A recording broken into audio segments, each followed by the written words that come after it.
तीन पग भूमि में भजन करेंगे। महाराज बलि कहते हैं, महाराज बलि के पास आए हो तुम, ऐसा मांग लो जिससे आज तक कुछ मांगने की जरूरत ना पड़े, फिर कभी किसी मांगने की जरूरत ना पड़े। महाराज बलि कहा, महाराज जिसके जीवन में संतोष नहीं है वह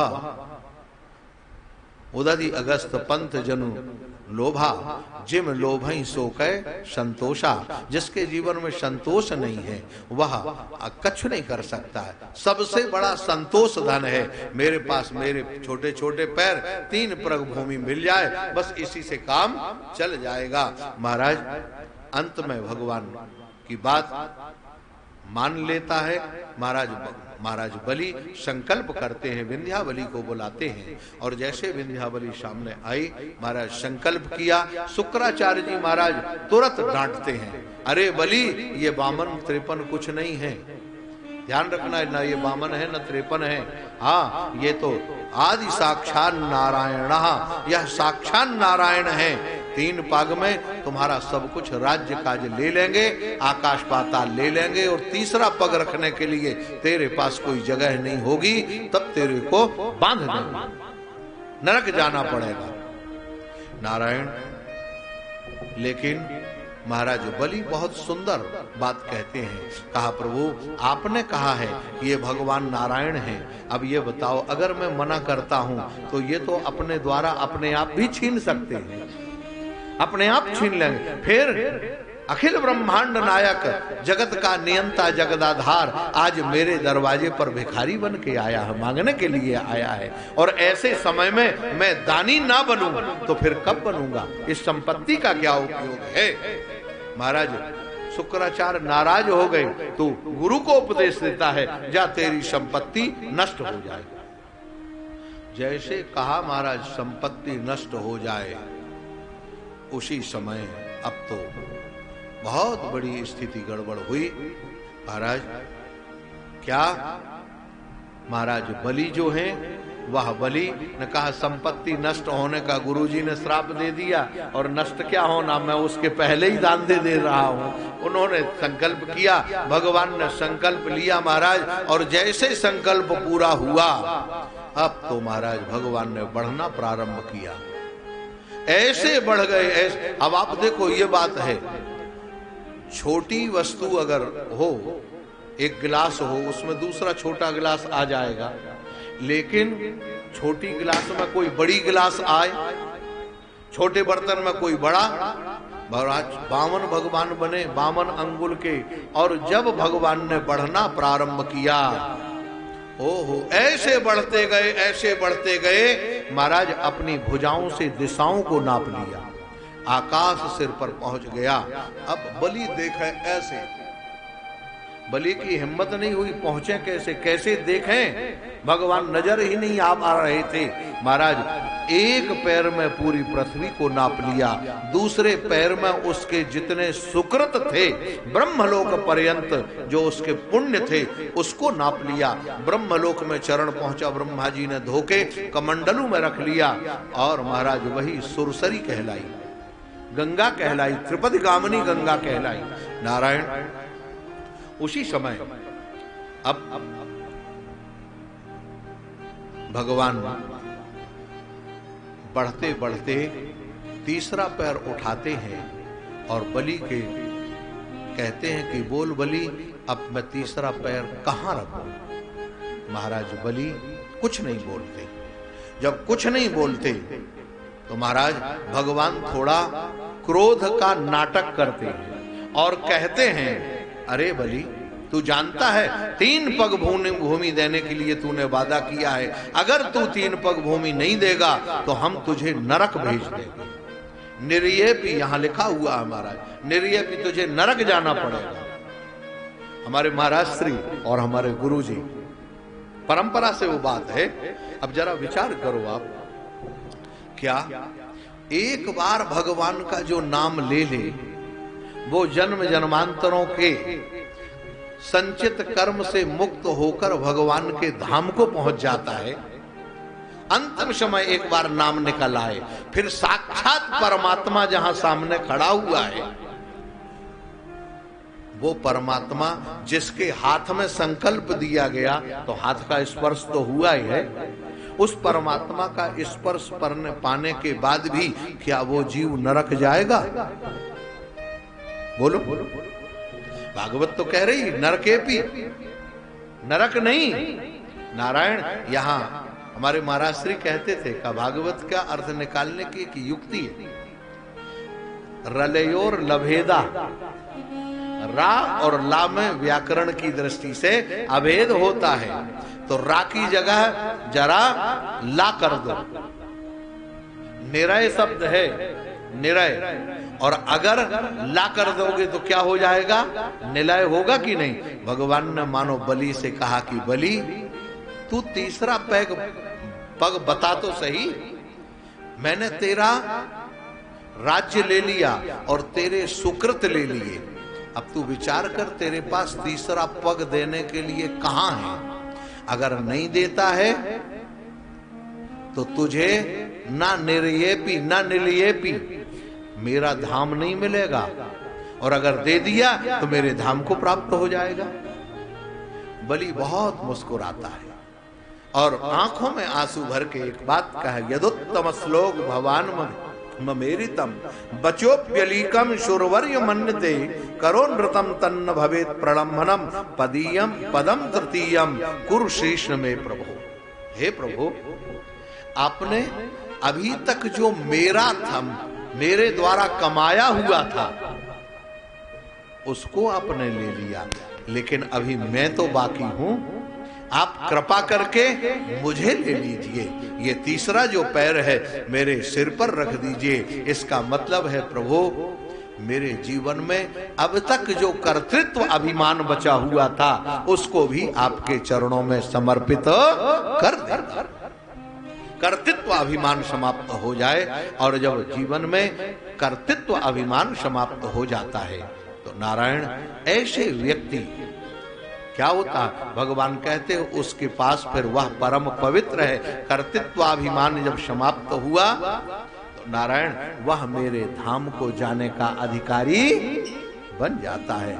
और यही है, मानो बलि को बांधने के बाद भगवान ने कहा, बलि अब कोई बात नहीं, ये राज्य तो मैंने ले लिया, ये देवताओं का है, तो प्रभु मुझे भी कहा अब तुम्हें सुतल लोक का राजा बनाता हूं, और तुम जितने तुम्हारे दरवाजे, तेरे मकान में पहरेदार बनकर मैं रहूंगा। महाराज रक्षाबंधन के दिन भगवती लक्ष्मी वहां पहुंचती है और लक्ष्मी जी महाराज बलि के हाथ में राखी बांधती है। राखी बांधकर बलि से भेंट मांगती है, भैया भेंट में तुम हमें ये तुम्हारे पहरेदार दे दो। बलि मूर्छित होके गिर जाते हैं, जमीन पर रोने लगते हैं, कहते हैं, हेरी बहन, अगर मुझे मालूम होता कि तुम मेरे प्राण सर्वस्व जीवन धन को मांग लोगी तो मैं तुम्हें कभी भी राखी तुम्हारे हाथ से नहीं बंधवाता। भगवान ने आश्वस्त किया, और आश्वस्त करने के बाद भगवान कहते हैं कि बलि चिंता मत करो, तुम चिंता मत करो, अरे एक रूप से मैं तुम्हारे पास रहूंगा और एक रूप से भगवती लक्ष्मी के यहाँ रहूंगा। यहाँ महाराज अष्टम स्कंध पूरा होता है। आइए नवम स्कंध में हम थोड़ा प्रवेश करते हैं, एक नाम संकीर्तन कर लेते हैं। बोलिए गोपाल कृष्ण भगवान की।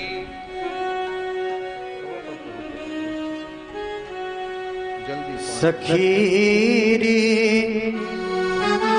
बाके बिहारी से हमारी लड़ गई अखिया, सखीरी बाके बिहारी से हमारी लड़ गई अखिया, बचाई हाय रे बचाई, बचाई ही बहुत हमने निगोड़ी, लड़ गई अखिया, सखीरी बाके बिहारी से हमारे लड़ गई अखिया।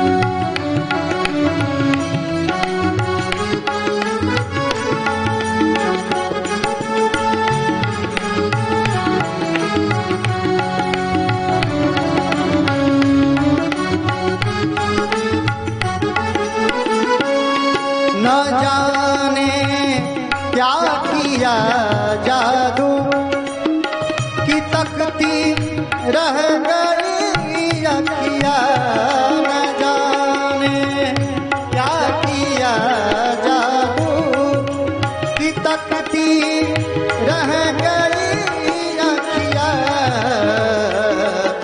चमकती आए रे चमकती चमकती हाय बरछी सी करे गड़ गई अखिया सखीरी बाके बिहारी से हमारी लड़ गई अखिया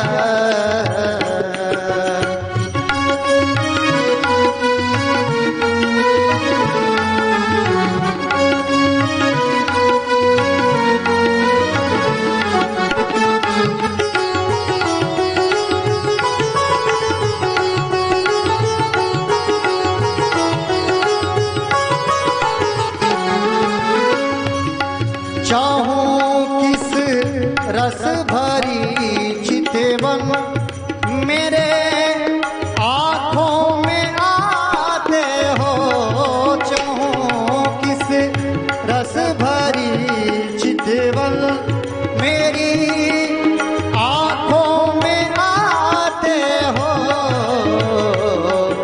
कहो ना कैसे कहो ना कहो ना कैसे कहाँ जाऊं ये पीछे पड़ गई अखिया कहो ना कैसे कहाँ जाऊं ये पीछे पड़ गई अखिया सखीरी बाके बिहारी से हमारी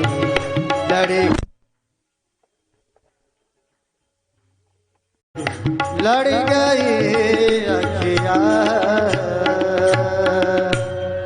बोलिए गोपाल कृष्ण भगवान की जय। श्री गोपाल कृष्ण भगवान की जय। नारायण ईशानु कथा नवम स्कंध को ईशानु कथा कहते हैं। इसमें भी 24 अध्याय हैं। 12 अध्यायों में चंद्रवंश का वर्णन है और 12 अध्यायों में सूर्यवंश का वर्णन है। चंद्रवंश में कौन कौन प्रतापी राजा हुए, कैसे कैसे हुए, उनका वर्णन करते हैं और इसके बाद फिर सूर्यवंश का वर्णन करते हैं। यहाँ पहले सूर्यवंश का वर्णन है। आप देखेंगे सूर्यवंश का क्यों, क्योंकि सूर्य बुद्धि प्रधान है। कल कह रहे थे सूर्य 12 कला से युक्त है क्योंकि बुद्धि प्रधान है। महाराज सूर्य वंश में उसी को इक्ष्वाकु वंश कहते हैं। महाराज मनु के एक पुत्र हुए नभग और नभग के हुए नाभाग, नाभाग के हुए अम्बरीश। महाराज अम्बरीश जन्मजात भगवान के भक्त, अपने हाथ से भगवान की सारी सेवा करते, सब कुछ रहते, बड़े व्रत करते, नियम संयम से रहते।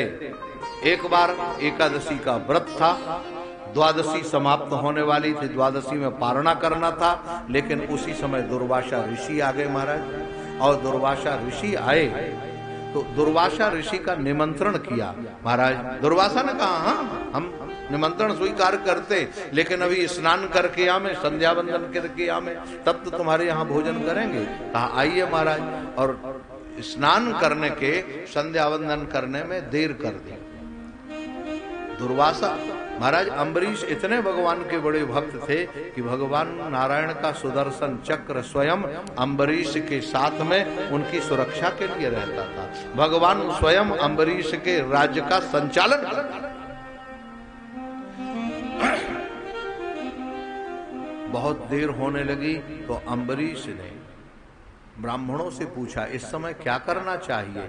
एकादशी निकल जाएगी और द्वादशी समाप्त होगी तो पारणा का फल, एकादशी का फल नहीं, पारणा करना है। उन्होंने कहा अब भक्षम नास्त्यम वासितम वा। अब भक्ष माने आप केवल भगवान सालेग्राम का पूजन करके चरणोदक ले लो, उससे पारणा भी हो जाएगी और आश्रित भोजन भी नहीं होगा, तो अपराध भी नहीं लगेगा। महाराज उन्होंने शालिग्राम भगवान का चरणोदक ले लिया और जैसे चरणोदक लिया उसी समय थोड़ी देर बाद दुर्वासा महापुरुष पहुंच गए। अब दुर्वासा जी आप देखें, हाँ आज भी किसी को अगर क्रोध आता है महाराज तो क्या कहते हैं, हाँ ये दुर्वासा है। कोई क्रोध आ जाए, किसी को ज्यादा क्रोध करे तो कहेंगे ये दुर्वासा है। नारायण दुर्वासा जी आए और लगे गाली गलौज देने के लिए, और अम्बरीश तू जानता नहीं है मैं तेरे लिए तो मेरी एक बाल काफी है। अगर भगवान शंकर के अंश है, जटा उखाड़ने की परंपरा तो पुरानी है हमारा। एक जटा उखाड़ी और जैसे जमीन में पटकी एक कृत्या उत्पन्न हो गई। कृत्या जैसे अम्बरीश के तरफ महाराज बढ़ी, सुदर्शन चक्र ने उस कृत्या को समाप्त कर दिया और वो सुदर्शन चक्र लगा अब दुर्वासा के पीछे। दुर्वासा भागे महाराज, भागते भागते तीनों लोकों में गए, ब्रह्म लोक में ठिकाना नहीं, भगवान कैलाश में ठिकाना नहीं, भगवान नारायण के पास पहुंचे, त्राहि माम त्राहि माम त्राहि माम। लेकिन भगवान ने कहा, अरे भाई दुर्वासा, अहम भक्त पराधीनो ह्य स्वतंत्र एवं द्विजो, मैं तो भक्त के परवश हूं, या साधुभिर ग्रस्त हृदयो भक्तैर भक्त जन प्रिय। आइए, वाह, बोलिए गोपाल कृष्ण भगवान की जय। जय जय श्री राधे। दीपक दीपक कुर्सी। नारायण हमारे परम पूज्य प्रातः स्मरणीय, जिनकी कृपा से आज मैं इस जगह बैठा हुआ हूं, परम पूज्य ब्रज विभूति स्वामी श्री सत्यानंद पुरी जी महाराज, कृपा विलास वाले महाराज जी, उनके ही परम कृपा पात्र। और अगर मैं ये कहूं कि हमारे महाराज श्री के हनुमान जी यहाँ पर पधारे, नारायण दीपक हमारे महाराज जी के हनुमान जी श्री हरिबाई जी, हम उनका स्वागत करते हैं, वंदन करते हैं। नारायण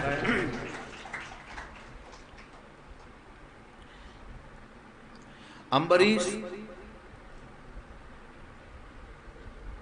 महर्षि दुर्वासा जब भगवान के यहाँ पहुंचे, भगवान से त्राहिमाम कह रहे, भगवान ने कहा, दुर्वासा मेरे पास जिस हृदय से मैं क्षमा करता हूं वो हृदय अब मेरे पास में नहीं है। कहाँ है? कहा साधु अहम भक्त पराधीनो, वह हृदय भक्त के पास चला गया है, मेरे पास नहीं है। इसलिए अगर तुम अपनी रक्षा चाहते हो तो भक्त के पास चले जाओ।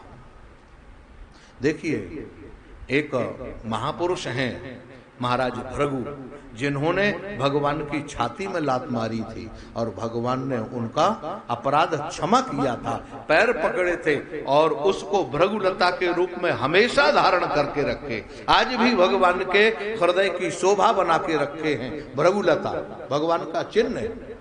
लेकिन एक ब्राह्मण जो साक्षात भगवान शंकर के अंश हैं, दुर्वासा, आज भक्त का अपराध करने के बाद भगवान के चरणों में पड़े हुए हैं और भगवान उनको कहते हैं कि मेरे पास तुम्हें क्षमा करने का सामर्थ्य नहीं है।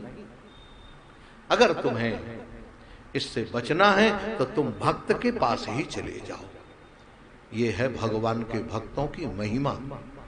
इसलिए जीवन में सतत सावधान रहना चाहिए, हमसे कभी भक्तों का अपराध न बने, भक्तापराध ना हो। नारायण दुर्वासा जाते हैं और अम्बरीश के पास, अम्बरीश को प्रणाम करने वाले ही थे, झुकने वाले ही थे। उसी समय महाराज दुर्वासा को हृदय से अम्बरीश जी ने लगा लिया। 1 वर्ष पूरा भ्रमित हुए, घूमते रहे, तब तक अम्बरीश ने कुछ खाया पिया नहीं। सीधे महाराज कुछ भी न खाया न पिया।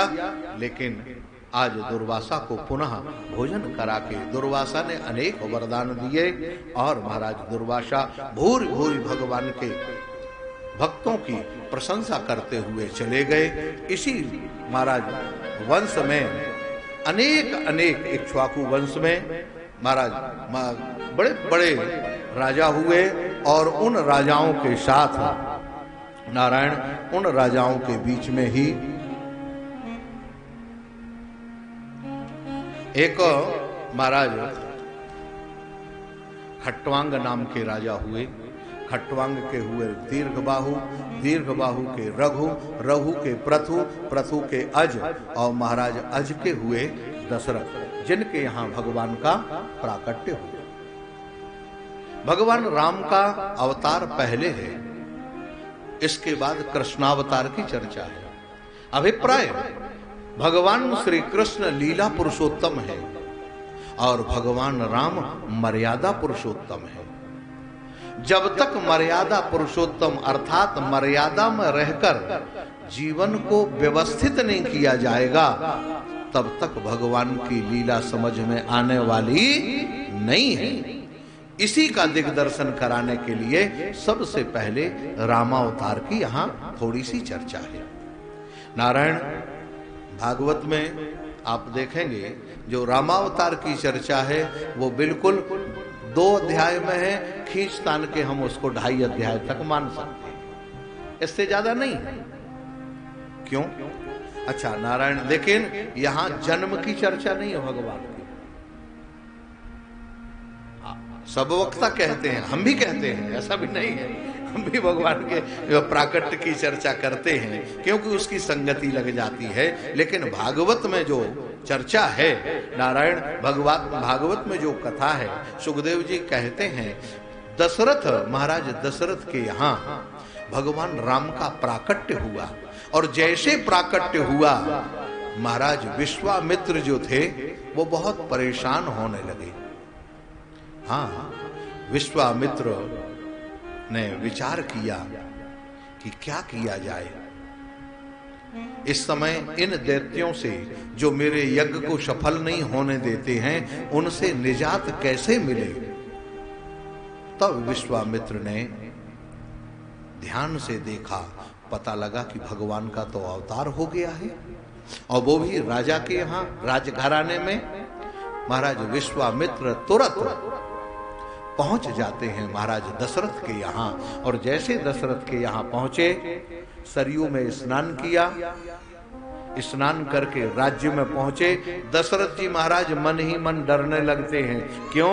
विश्वामित्र का आना हमारे लिए कभी ठीक, पहले भी आए थे हरिश्चंद्र के समय, तो क्या गति हुई थी। पालक को ले जाओ थोड़ा, हाँ बाहर ले जाइए आप।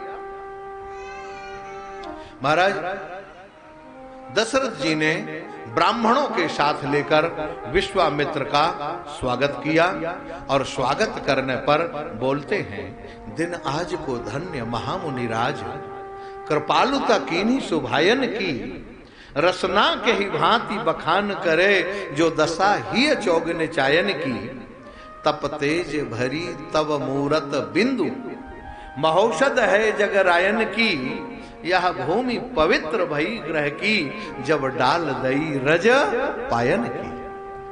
प्रभु आपके चरणों की धूल से हमारा अयोध्या का राज्य पवित्र हो गया, अयोध्या की भूमि पवित्र हुई।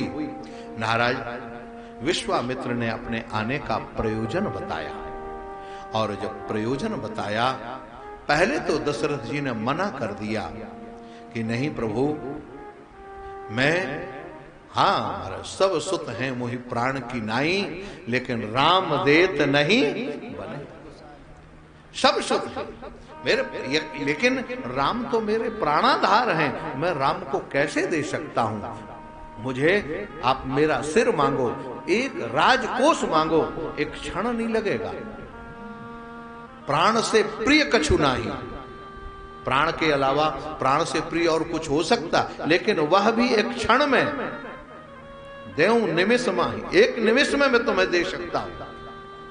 लेकिन तब वशिष्ठ बहुविधि समझाए। महाराज बस यही गुरु की आवश्यकता है। कठिन जब समय होता है, जहां हमारी बुद्धि काम नहीं करती है, उस समय सद्गुरु की आवश्यकता होती है। महाराज वशिष्ठ जी आए, वशिष्ठ जी ने समझाया और दशरथ जी मान गए। दशरथ जी कहते, मानते हुए दशरथ जी कहते हैं, हे प्रभु राम जी, अब आज से आप ही राम के माता पिता हैं, आप भी राम के माता पिता हैं, अब और कोई है नहीं। महाराज विश्वामित्र जी राम को लेके चलते हैं, ताड़का का उद्धार होता है।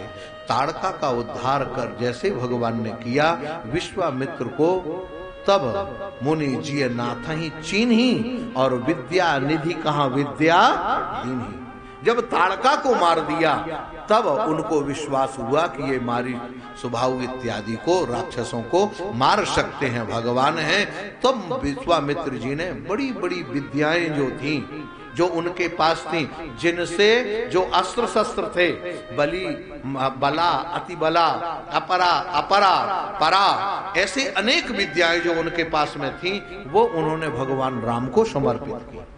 प्रश्न ये उठता है यहाँ पे, क्या भगवान राम को विद्या दे सकते थे, स्वयं उसका प्रयोग नहीं कर सकते थे? राक्षसों से बच तो सकते थे, इतना उपद्रव हो रहा तो। कहा महाराज मारना समस्या का समाधान नहीं है, मारना नहीं, मारने वाले की जरूरत नहीं है। विश्वामित्र ने कहा अब तो तारने वाले की जरूरत है, जो तर जाए। महाराज इसलिए उन्होंने अस्त्र शस्त्र का प्रयोग नहीं किया। दूसरी बात, हमारे गुरुजी कहते हैं क्यों प्रयोग नहीं किया? क्योंकि ताकत है, बल है, लेकिन हम साधु हैं, संत हैं, और अगर हम ही अगर मारने लग जाएंगे तो फिर परित्राणाय साधु नाम विनाशाय च दुष्कृताम, फिर भगवान की लीला कैसे प्रकट होगी? संतों का जब सब सामने करने लगेंगे तो भगवान के अवतार लेने का प्रयोजन क्या रह जाएगा? इसलिए कहा हम साधु हैं, हमको ये मारना पीटना ठीक नहीं, दंड देने के लिए तो भगवान ही काफी है। उन्होंने उनकी विद्या भगवान को समर्पित कर दी। महाराज सुंदर यज्ञ हुआ। उसी समय जनकपुर से पत्र आया और जनकपुर से पत्र आते हुए भगवान राम जनकपुर पहुंचते हैं। जनकपुर पहुंचने पर महाराज अनेक राजा इकट्ठे होते हैं। अब यहाँ देखें कई बातें हैं, ऐसे ऐसे प्रसंग हैं कि इसमें उलझ जाओ महाराज तो फिर क्या कहने। हाँ, देश देश के भूपति नाना, अनेक अनेक राजा आए हुए हैं और धनुष एक है। और गोस्वामी जी लिखते हैं भूप सहस 10 एक ही 12 इकट्ठे हुए हैं। अब देखो यहाँ एक बड़ा सांकेतिक शब्द है, देश देश के राजा इकट्ठे हुए हैं। किसके लिए? कहा धनुष के लिए। एक नहीं है, इकट्ठे हैं। इकट्ठे माने भीड़ भाड़ है, बाकी मत सबका एक नहीं है। इकट्ठा होना और एक होना दोनों अलग अलग बात है। इकट्ठे हुए कब कौन किस तरफ लुढ़केगा इसका कोई भरोसा। किसी ने पूछा गोस्वामी जी, जब वो 10,000 राजा एक साथ धनुष तोड़ने के लिए तैयार हुए तो पूछा गया क्या बात है, आप 10,000, सीता जी तो अकेली हैं, विवाह कौन करेगा, कैसे करोगे? कहा महाराज पहले धनुष तोड़ दें, इसके बाद फिर आपस में लड़ेंगे, जो जीत जाएगा बचेगा वो फिर सीता से विवाह करेगा। माने ये पहले ही से निश्चित है कि लड़ाई होनी है। बोलो। और नारायण, लेकिन उसी समय एक घटना घटती है, रावण आता है। रावण आता है, धनुष को उठाने की एकांत में कोशिश करता है। छेपक रामायण में भी है और रघुराज सिंह ने विजय रामायण दोहावली एक ग्रंथ लिखा है, रीवा नरेश, उसने भी ये अपने उसमें वर्णन किया है। जैसे रावण आया, धनुष को उठाने की कोशिश करता है, लेकिन धनुष उठता नहीं, उसकी उंगली जो है वह डोरी में फंस जाती है। ब्रह्मा को बुलाता है, भगवान शंकर को आवाहन करता है, शंकर का आवाहन करता है, कोई नहीं आते। अंत में भगवान नारायण का आवाहन करता है और जैसे नारायण का आवाहन करता है, महाराज रावण कृत नारायण स्तुति भी है। नारायण का आवाहन किया, भगवान राम प्रकट हो जाते हैं सामने। जैसे राघवेंद्र को देखता है, महाराज क्या कहें, भगवान की छवि को देख के एक बार मोहित तो हो जाता है। भगवान धनुष के तरफ देखते हैं, स्वाभाविक उसका हाथ निकल आता है। तब रावण कहता है, मैं उत्तम कुल पुलस्त करनाती, मेरा कुल ब्राह्मण है, मैं उत्तम कुल का हूं, ब्राह्मण हूं और ज्योतिष का बहुत बड़ा पंडित हूं। और ज्योतिष शास्त्र के द्वारा, ज्योतिष अकेला नहीं, सामुद्रिक शास्त्र भी मेरे को मालूम है। सामुद्रिक शास्त्र माने रेखाओं का ज्ञान। तो आपने मेरी समस्या का समाधान किया, मेरा हाथ निकाला। बहुत बड़ी बदनामी होती अगर मैं हाथ नहीं निकाल पाता तो। रावण की वीरता पर कलंक लग जाता, आपने उस कलंक से बचाया, तो मुझे भी इसका बदला चुकाने का मौका दीजिए। भगवान ने कहा, क्या मौका? कहा, प्रभु मैं आपके भाग्य को पढ़ के आपके भाग्य की व्यवस्था बता देता हूं। अब रावण भगवान राम के मस्तक की रेखा पढ़ता है, कहता है, हे राम तुम्हारे भाग्य रेख में पिता मरण वनवास लिखा और भ्रगुटी बीच दाहिनी रेखा में इस लंका पति का नाश लिखा। मैं जान रहा हूं प्रभु, आपकी ये दाहिनी हाथ की जो रेखा है ये बता रही है कि आपके द्वारा ही मेरी मृत्यु है और अन्यथा कहीं मेरी मौत नहीं है। जब मैं जान गया कि आपके द्वारा मेरा मरण है, तो मेरी प्रार्थना स्वीकार करिए। हे राम, निमंत्रण देता हूं, सीधे गढ़लंक चले आना। मैं लंका का निवासी हूं, मेरी मोक्ष पिटारी सीता को अपने संग लेते आना। सीता को क्यों? कारण क्या है? कहा, इसलिए छल से बल से निज बाहु भुजन से इसको हर ले जाऊंगा। राम, सीता के कारण ही मेरी मौत हुई है, होगी। दाहन खूब रुलाऊंगा मैं तुम्हें, जंगल जंगल जब सीता के वियोग में तुम रोते फिरोगे, तब कहीं पता पाके मेरे पास पहुंच सकते हो। बिगर सीता के मेरे पास पहुंचने वाले नहीं हो।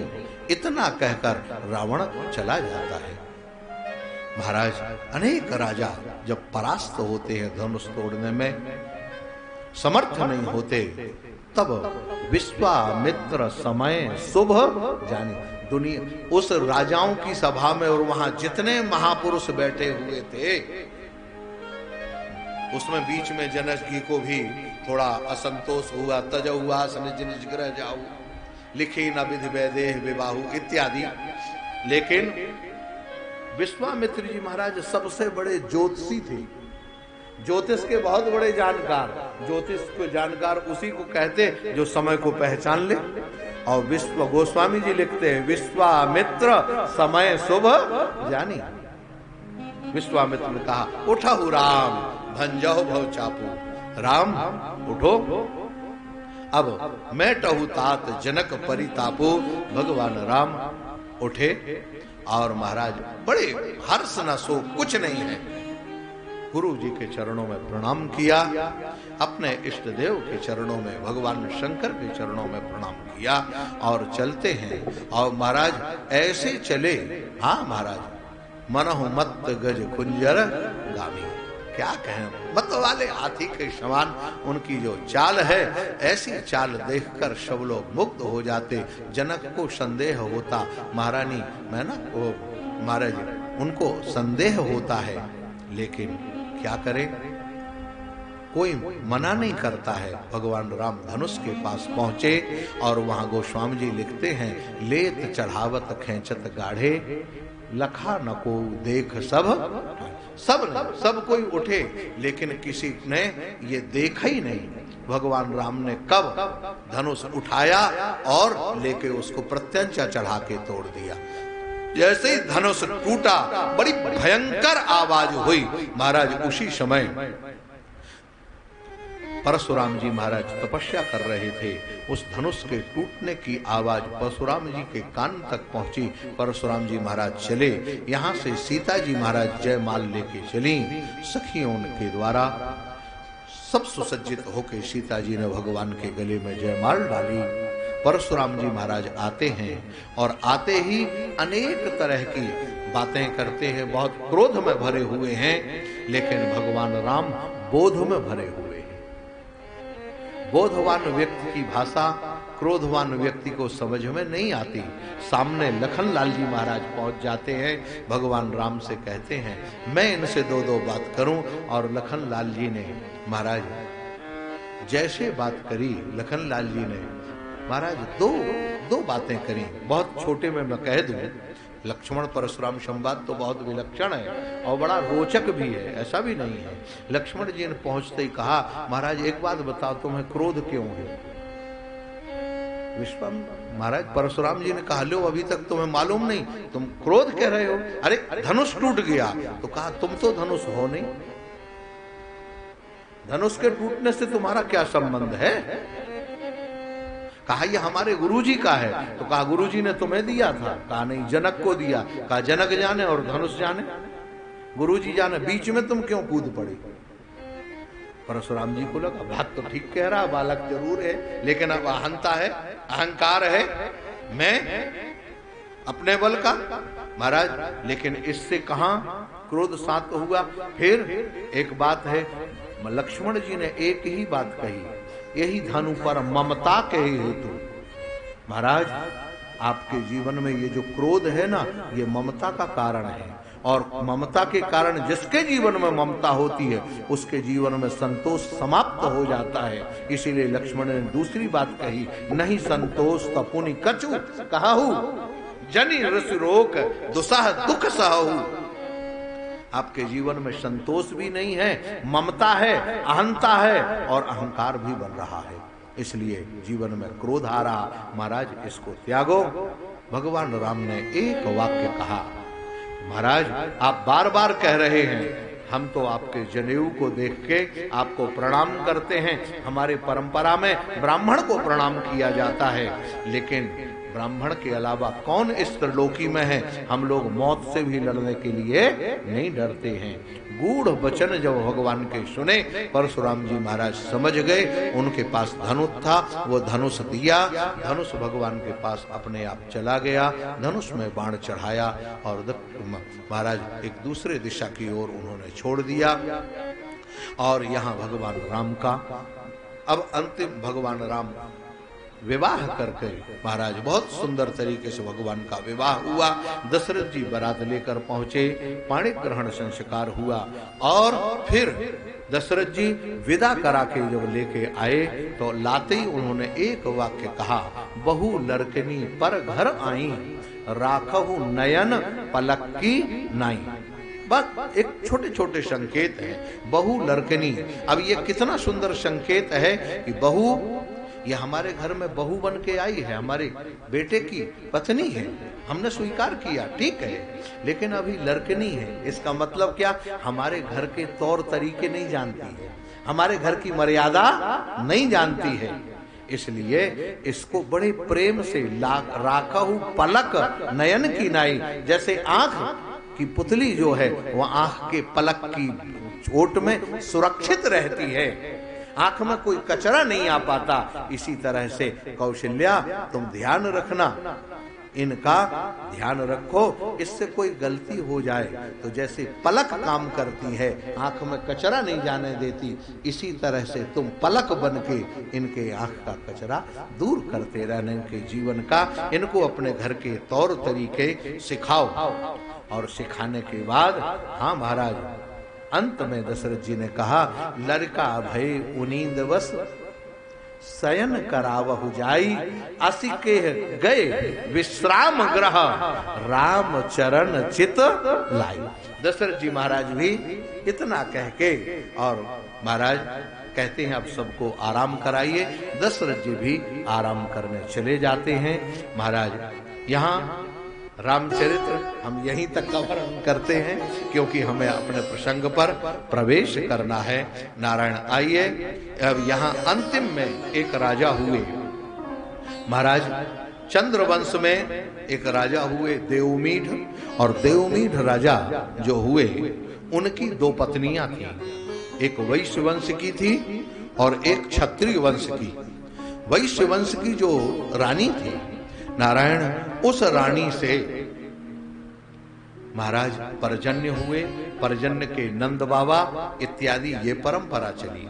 और एक क्षत्रिय परंपरा की देवी थी, जिससे वसुदेव इत्यादि, उग्रसेन वसुदेव इत्यादि ये बेटे प्रारंभ हुए।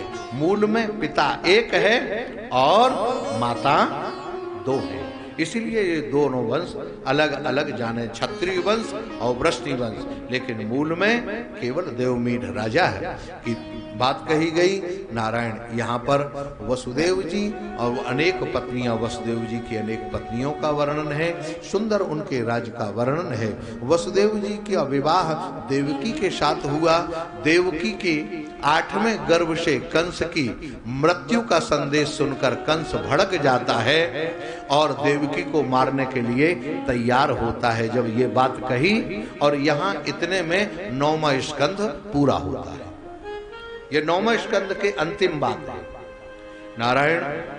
लेकिन राजा परीक्षित के मन में तुरंत आया, यस्मिन सत्कर्ण पीयूष श्रोत्रा यशस् तीर्थ वरे शक्रत श्रोत्रांजलिम रूपस्कृत्य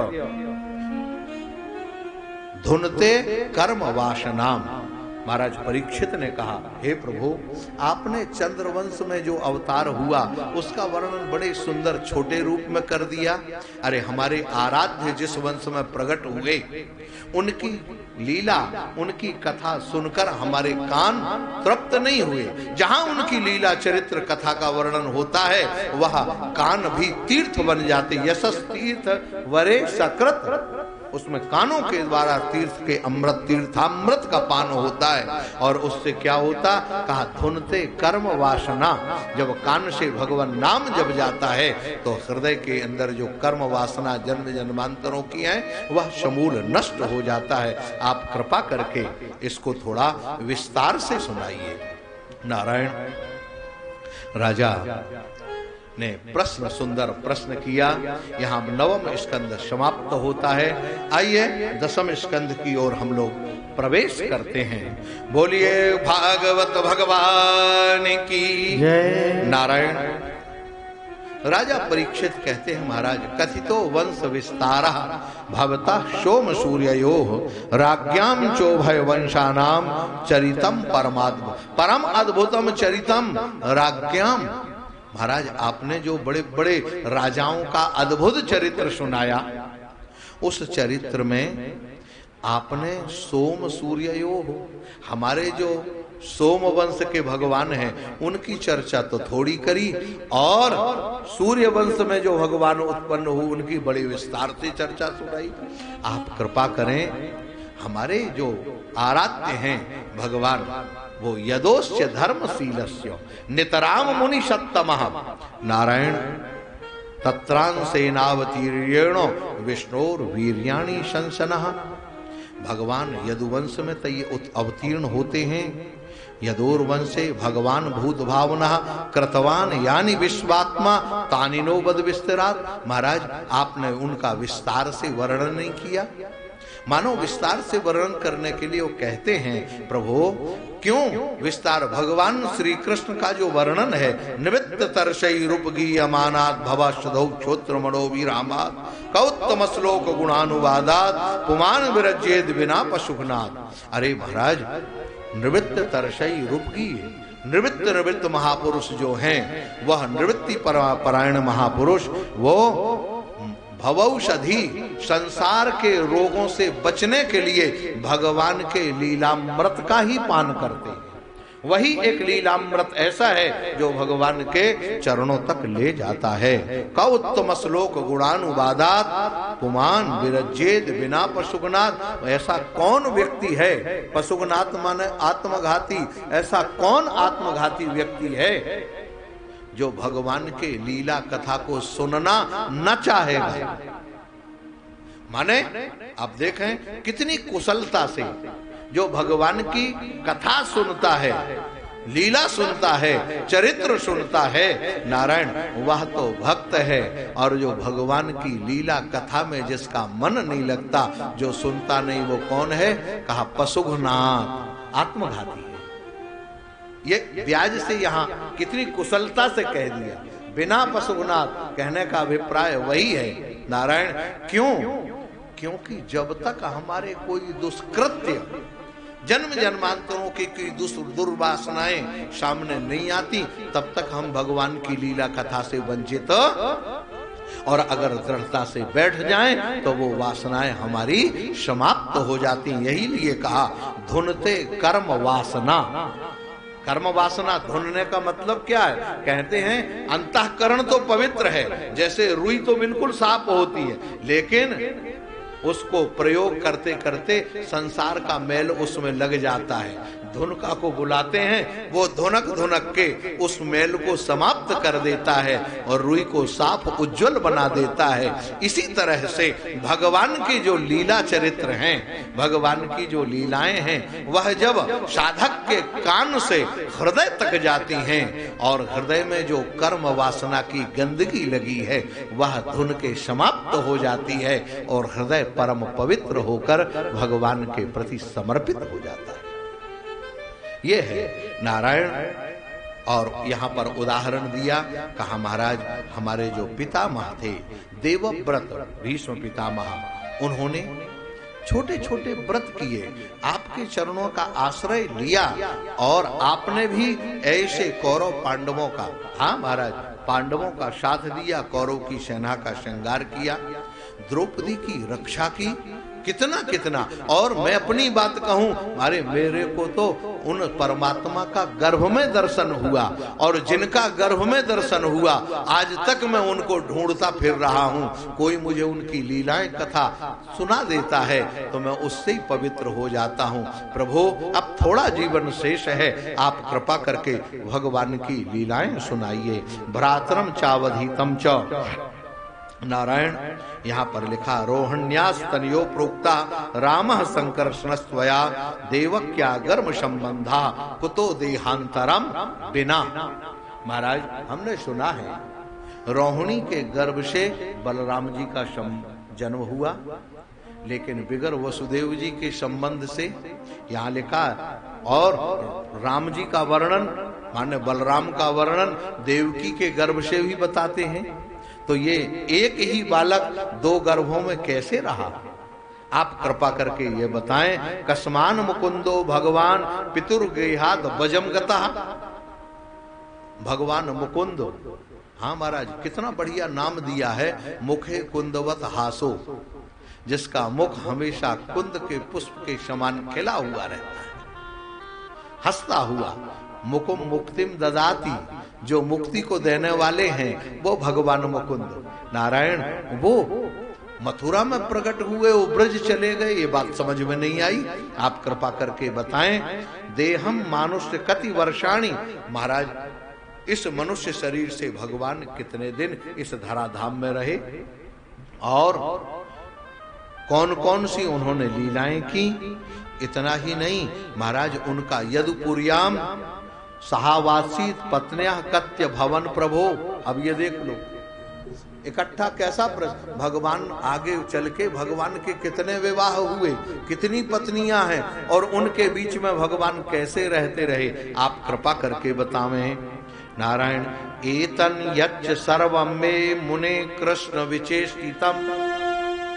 एतन में सर्वम, महाराज मैंने जितना पूछा है, हमारे महाराज श्री कहते हैं सर्वम का अभिप्राय है महाराज जो हम पूछे और जो नहीं पूछ पाए। वो भी सब आप हमको कृपा करके सुना दीजिए। वक्तुमर्हसि सर्वज्ञ श्रद्धानाय विस्तृतम। महाराज विस्तार पूर्वक श्रद्धा से हमें वह सुनावे। श्री सूत जी महाराज शौनक आदि ऋषियों को सुनाते हैं। श्री सुखदेव भगवान परीक्षित को सुनाते हैं। महाराज परीक्षित से कहते हैं, राजा परीक्षित सम्यक व्यवसिता बुद्धि तव जा राजर्षि सत्तमः वासुदेव कथायाम ते यज्ञाता नष्ट की रति। राजन तुम्हारी बुद्धि बहुत बढ़िया भगवान के चरणों में समर्पित है। वासुदेव भगवान वासुदेव के चरणों में है। वासुदेव कहने का अभिप्राय क्या है? वसुदेवा अपत्यः पुमान, वसुदेव जी के जो बेटे हैं। दूसरा वसु अंतःकरणानि, जो प्रत्येक अंतःकरण में जिनका निवास है, जो अंतःकरण के नियामक हैं, वो भगवान वासुदेव। उनकी प्रति तुम्हारी जो निष्ठा है, उनके प्रति जो तुम्हारा प्रेम है, और नारायण भगवान की कथा के विषय में जो प्रश्न करता है, वो 3 लोग पवित्र हो जाए। पुरुषांस्त्रीनि पुनाति ही। कौन कौन? कहा पहले वक्तारम, सबसे पहले वक्ता पवित्र होता है। क्यों? भगवान की लीला का चिंतन करेगा तब तो बतावेगा, तब तो सुनावेगा। और इसके बाद प्रच्छकम, जो पूछने वाला है। और तीसरा है श्रोतारम, जो सुन रहा है। हमारा सुनना भी बड़ा कायदे से है। हाँ, कभी कभी तो हम बैठे तो यहीं हैं, लेकिन मनीराम हमारे कहीं और हैं। तो हम शरीर से भले बैठे रहें, लेकिन यहाँ बैठे हुए भी, हाँ महाराज, बाहर ही घूमते रहते, चक्कर लगाते रहते हैं। नारायण, इसलिए अब महाराज कथा प्रारंभ करते हैं। पृथ्वी में दैत्यों का, राजा वेशधारी दैत्यों का साम्राज्य हो गया। राजा भूमि नृपव्याजो दैत्यानीक शतायुतई। नारायण, दैत्यों के भार से पृथ्वी जब व्याकुल हुई, उसी समय पृथ्वी जो है वह ब्रह्मा जी के पास अपने बेटे बछड़े महाराज ब्रह्मा जी के पास गई। ब्रह्मा तदुपधार्या सह देवैस्तथा, समस्त देवताओं के साथ ब्रह्मा जी के पास गई। और ब्रह्मा जी ने पृथ्वी को आश्वस्त किया और कहा, चलो भगवान की शरण में चलते हैं। ब्रह्मा जी पृथ्वी और समस्त देवताओं को लेके महाराज क्षीर सागर के तट पर पहुंच गए। और वहां पहुंचने पर जगाम सत्रिनयन स्थिरम क्षीर पयो निधे, क्षीर सागर के तीर पर गए। और गत्वा तत्र जगन्नाथम देव देव वृषा कपिम, भगवान जो जगन्नाथ हैं, जगत नियंता हैं, जगत के नाथ जो हैं, उन जगन्नाथ भगवान। अब महाराज यहाँ भी बड़ी विलक्षण बात है। देखो, हमारे ठाकुर जी राम जी हैं, धनुष बाण लिए हुए हैं। भगवान श्री कृष्ण है, मुरली बजा रहे हैं। लेकिन जगन्नाथ भगवान के हाथों में कोई अस्त्र शस्त्र नहीं है। वो तो सीधे हाथ फैलाए हैं, कोई भी आ जाए। माने भगवान का ये स्वरूप। महाराज, आपकी आराधना किस स्वरूप की है, इस पर डिपेंड करता है। आपके साथ भगवान का संबंध क्या है। जिस तरीके का संबंध होगा, उसी तरीके की भक्ति आपके हृदय में, उसी तरीके का प्रेम आपके हृदय में बढ़ेगा। हमारे गुरुजी सुनाते थे महाराज, पूज्यपाद महाराज श्री के समय, यहाँ पर बहुत पुरानी घटना है। यहाँ पहले एक कोई पंजाबी माई रहती थी। वो महाराज जी के पास आती और कहती थी, बांके पिया, बांके पिया, बांके पिया। उस समय महाराज श्री परमहंस आश्रम में रहते थे। तब की घटना, गुरुजी हमारे विद्यार्थी थे, 16 वर्ष की अवस्था थी उनकी। गुरुजी बता दे, वो पंजाबी माई थी, काला काला शरीर, एक एक हड्डी नस नाड़ी उसकी गिन लो। लेकिन वो माई महाराज श्री कभी कभी पूछते थे कि माई, आज तुम्हारे बांके पिया ने क्या किया। महाराज, वो बांके पिया भगवान को अपना बालक मानती थी। और इतना कह के महाराज श्री से कहती थी, आज तो क्या बताएं, आज